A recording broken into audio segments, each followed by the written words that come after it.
Imagine being told at 15 years old that you were a waste of space, that you'd never amount to anything, that the dreams you carried in your chest were just that, dreams. Now imagine proving every single one of them wrong. This is not a fairy tale. This is real. This happened. And it happened right here in the UK. Welcome back to Future Stars UK, the channel where we tell the stories that deserve to be told. Today, I want to tell you about a young man called Marcus Elliot, born in Wolverhampton, raised in a 2-bedroom council flat on the edge of an estate most people tried to forget existed. He wasn't born with privilege. He wasn't born with connections. He wasn't born into a family that had money or influence or anyone who could open doors for him. What he was born with was something rarer than all of that. He had hunger. Not the kind you feel before dinner, the kind that keeps you awake at 2 a.m., the kind that burns behind your ribs when someone tells you to sit down and stay quiet, the kind that refuses to let you give up. But here's the thing about hunger, it means nothing if no one ever gives you a chance to eat. And for most of Marcus's early life, the table was always full, just never for him. Stay with me, because this story, it's going to hit you in a place you weren't expecting. Marcus grew up at number 14, Parkfield Road. If you've ever been to that part of Wolverhampton, you'll know the type of street. Long, grey, rows of identical houses, with satellite dishes on the wall and curtains that never quite open all the way. His mum, Denise, worked 2 jobs, a cleaning shift at the hospital that started at 5 in the morning, and a checkout shift at the supermarket, 3 evenings a week. She was always tired, always, but she never complained, not once, not in front of Marcus. His dad left when Marcus was 7. He remembers the morning. He remembers standing at the top of the stairs in his pajamas, watching his dad carry a single bag out the front door. He remembers his mum, standing in the hallway, arms crossed, jaw tight, not crying. Not yet. His dad didn't look back. Marcus told me later, and this is the part that breaks me. He said that he waited by the window for 3 weeks, every day after school, just in case his dad came back.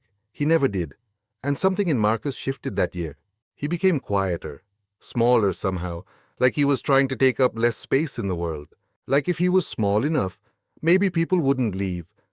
By secondary school, Marcus was invisible, not in a dramatic way. He wasn't being bullied. He wasn't in trouble. He was just there, one of 30 kids in a classroom, quietly passing through. His grades were average. His attendance was fine. Teachers liked him well enough. But no one saw him. Not really. Until year 9. That was the year Mr. Okafor arrived. Mr. Okafor was an English teacher, Nigerian-British, wore the same navy blazer almost every day, had this booming laugh that you could hear from down the corridor, and he had this habit of reading students' essays out loud to the class, not to embarrass them, to celebrate them. One Thursday afternoon in November, he read Marcus's essay about his mum out loud. The whole class went quiet.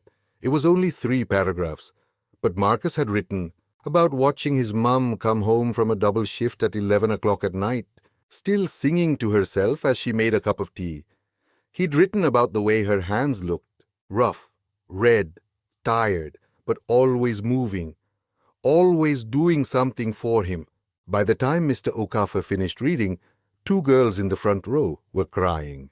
And Mr. Okafor looked directly at Marcus and said that this boy has a gift, and he will not allow this room to ignore it. Marcus told me he didn't know what to do with that sentence. He'd never been told he had a gift before. He'd been told to be quiet, told to be realistic, told to think about a proper career, but never that he had a gift. He went home that night and wrote for 5 hours straight. Marcus started writing everything. Stories, essays, blog posts on a free website nobody visited, poems he never showed anyone, scripts for films he couldn't afford to make. He was 16. He had no laptop. He used the library computer after school. He had no mentor, no industry contacts, no YouTube channel showing him how to build his personal brand. He just wrote.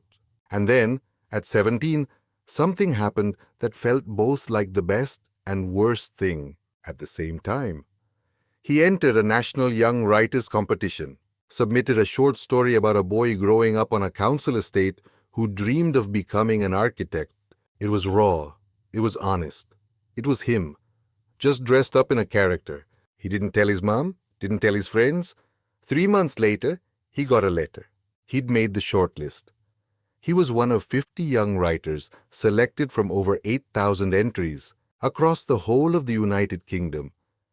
He read that letter 4 times in the school toilets. Then he went to the corner shop, bought a can of Coke, the fancy glass bottle kind. His mom never let him get because it cost more, and sat on a bench in the park and drank it slowly. Just him. And that letter. And the sound of pigeons. It was the happiest he'd been since he was 7 years old. But here's where the story turns, because life doesn't let you stay on that bench forever.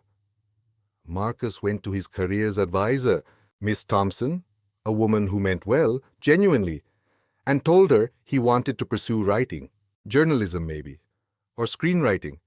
She looked at him with this expression, this sort of careful, apologetic expression that he'd come to know very well over the years. And she said that his dream is lovely, but what is his backup? His backup? He was 17. He'd just been shortlisted for a national competition, and the first question was about his backup. He went home and told his mum, and his mum, his brilliant, exhausted, singing at midnight mum, sat down at the kitchen table, took his hands in hers, and said she wants him to follow his dream. She does, but she needs him to know it's hard. She needs him to be ready for hard. She wasn't crushing him, she was preparing him. But Marcus was 18 now, and 18-year-olds don't always hear the difference. He applied to university, creative writing at Birmingham City, got in, first person in his family to go to university. His mum cried at the kitchen table that night.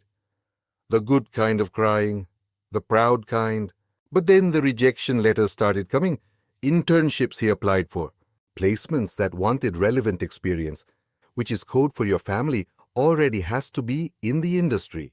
Writing competitions where the winners always seem to have the same kind of names, the same kind of schools listed in their bios. 3 years of university, 3 years of pouring everything into his work. And when he graduated, nothing. Not a single offer, not a single callback. He moved back to Parkfield Road, back to that 2-bedroom flat. And for the first time in his life, Marcus almost believed them. The ones who said he'd never make it. Almost. This is the part of Marcus's story that he doesn't usually talk about. He spent 6 months on the sofa, not dramatic, not Hollywood rock bottom, just gray, quiet, scrolling through LinkedIn at 2 a.m., watching people his age announce promotions and publishing deals and graduate schemes. He worked at a call center in the day, came home, ate whatever was in the fridge, watched TV he didn't care about. His mum noticed. She didn't say anything for a while, just left cups of tea on the table next to him, just made sure the heating was on. Just was there. And then one Sunday morning in January, cold, the kind of cold that seeps through windows even when they're shut. She put a notebook on his lap, a proper one, leather cover, the kind you'd find in a nice stationery shop. She'd saved up for it. She said she didn't raise a boy who quits. She raised a man who writes. So write. He opened the notebook that night, and he didn't stop. What Marcus wrote in that notebook became a 40,000-word manuscript, a semi-autobiographical novella about a boy from the Midlands navigating grief, ambition, and belonging, about watching your mum work herself hollow so you could have a life she never got, about the silence fathers leave behind, about what it means to dream loudly in a world that wants you quiet. He posted excerpts on Twitter, and slowly it caught. A journalist at The Guardian shared one excerpt, then a broadcaster. Then a literary blogger with 80,000 followers called it the most honest piece of writing he'd read that year. Within a week, Marcus's inbox had 11 emails from literary agents. 11. He sat on his bedroom floor, the same bedroom he'd slept in since he was 7, and read every single one. He called his mom into the room.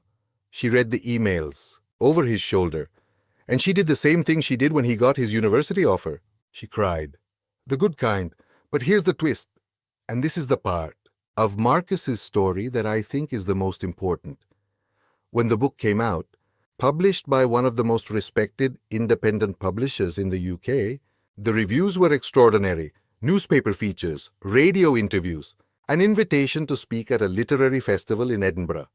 Overnight, it seemed like the whole country was talking about this young man from Wolverhampton, and someone got in touch, his English teacher, Mr. Okafor. He'd retired by then, living in Bristol, saw Marcus's name in a newspaper and tracked down his email through the publisher. He wrote that he told a classroom of students once that Marcus had a gift.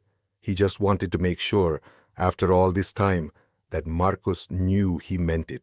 Marcus read that email 3 times, and then he replied with 2 words, I know, because for the first time in his life, he did. But the real twist is what Marcus found out after the book launched. His dad, the man who walked out with 1 bag when Marcus was 7, had bought a copy.